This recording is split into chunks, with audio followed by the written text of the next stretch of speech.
Gaudete in Domino semper. Rejoice in the Lord always. I say it again, rejoice. It comes from Paul's epistle to the Philippians, chapter 4, verse 4, of which we get the third Sunday of Advent. Gaudete Sunday in Latin means rejoicing. We're almost commanded to rejoice. We wear rose-colored vestments to remind us of exuberant joy. Rose is the color of joy. You see pink roses, huh? What's the joy? The celebration of our Savior's birth is dawning, is near. Now this isn't a foreboding joy. A foreboding joy is a fearful apprehension of something bad going to happen. You ever get that in your bones? You have this intuition that something, as bad is going to happen? No, this is an authentic joy, a Christian joy that's founded on Jesus, who came in the flesh and who continues to come to us in His Word and sacrament. And Jesus will come again to draw all things wonderfully into Himself. Yesterday I watched the consecration of a new bishop. It filled me with joy. From Helena, Montana. There's 57 parishes in Helena, Montana, just like there will be in Pittsburgh. 51,000 square miles, 44,000 Catholics, and a bishop from Bismarck, North Dakota was installed. He has 7 brothers and 4 sisters. He's the 12th child. And he kept saying, my heart can't contain any more joy. What could give you greater joy than to hold up in the Eucharist the Lord and say, this is my body, this is my blood, and gives us the total gift that we could ever receive on earth, the gift of Jesus Himself each day. That should fill us with resounding joy. That's the authentic joy that I'm talking about. Where Jesus is the source of grace and life and all love and hope. And Christmas is all about giving and receiving love. We can't just give and not receive. We can't just receive and not give. The prophet Zephaniah says, God will rejoice in gladness over those who are generous. Jesus at the Last Supper says, my joy will be in you, and your joy will be complete. Have you ever known complete joy? I gave communion to a 90-year-old lady, and she said, Father, there's something about when I receive the Lord, I just fill up within me something that I can't describe. It's indescribable. And I said, really? I know what you mean. The readings are talking about today a transformation of joy. To going from lifeless, depressing pictures into beautiful images of changing, enriching of the Messiah's coming. God is going to change a weary world, Isaiah says. He's going to take us from death to life, from exile to homelands, from barrenness to harvest, from illness to wholeness, from fearfulness to faith. Because God is a giver of life. He's a restorer of life. He's the redeemer of humanity. He's the healer and physician of our minds and our hearts and our souls. And people tell me every day, Father, why do some people get healed and other people don't get healed? And I said, that's lost in the mystery of God's will. I don't know.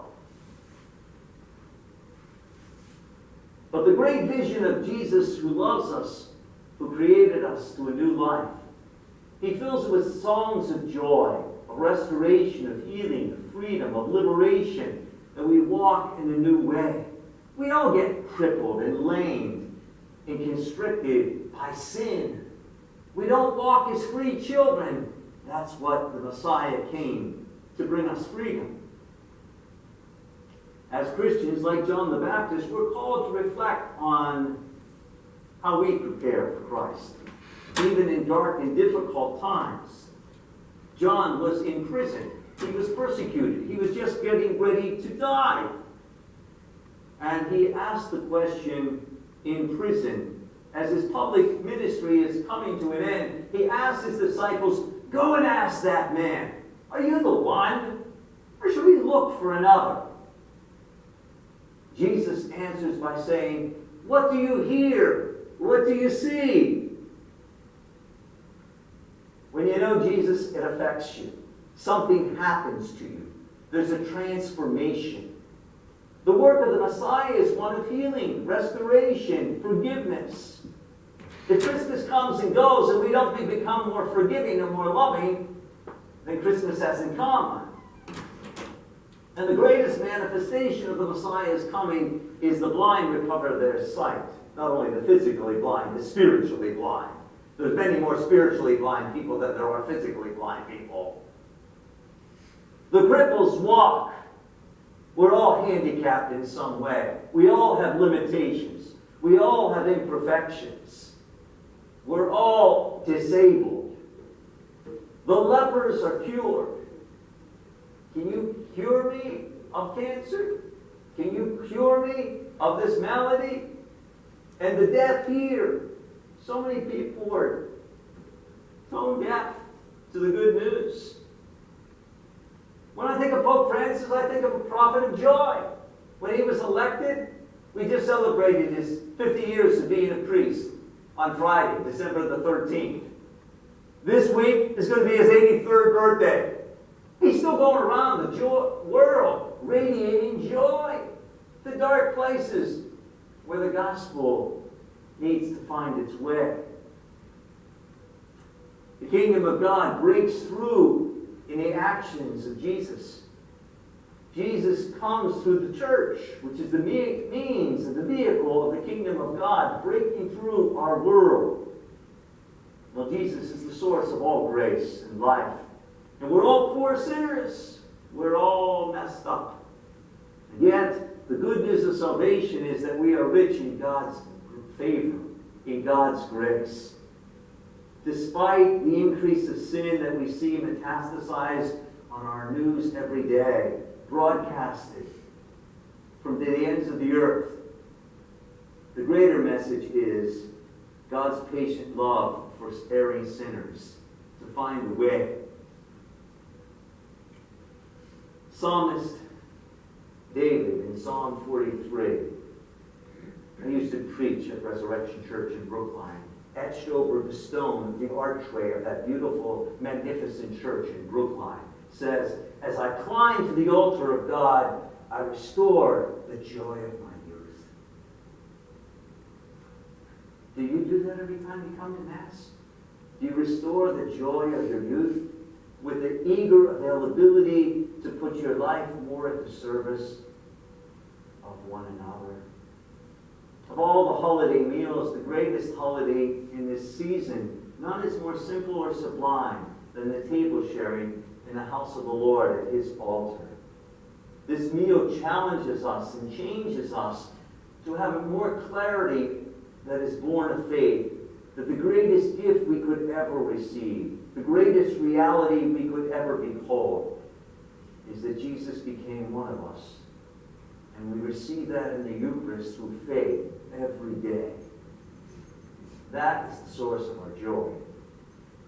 Jesus is the summit and the source of our joy. We should shout for joy. We should sing for joy. We should share joy. Joy is contagious. You want to be around joyful people. You don't want to be around sad sacks, gloomy, doomy people, pessimists, that everything in the world is going to hell in a velvet basket, a bread basket. Pope Francis, in his Gospel of Joy, he says, the Christian message is the call of the gospel of good news, the announcement of joy to all people.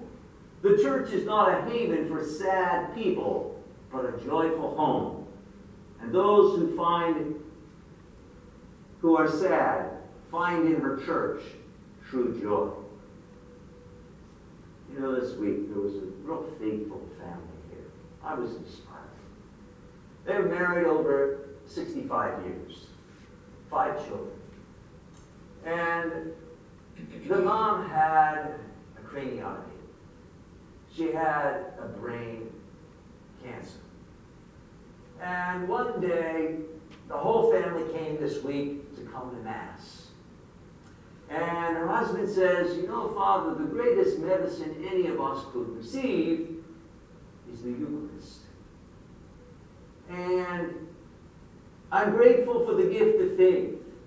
And for 90 years, my wife and I have passed faith to our children and our grandchildren and our great-grandchildren and our great-great-grandchildren. They all came up here to the creche. The daughter-in-law says, Father, I'm grateful to be born in this family. I feel God's love in and through the family. That we're here to help one another, journey with each other, challenge each other, and grow with one another as the years of our lives unravel. I feel so blessed to be part of this family. In closing, I got a Christmas card. There was a quote from Padre Pio that I thought was appropriate for this Gaudete, third Sunday of Advent. Padre Pio says, live joyfully and courageously, because the angel who foretells the birth of our Savior and Lord announces singing, and sings announcing that he brings tidings of joy, peace, and happiness to all of goodwill. Thank you, Lord, for the joy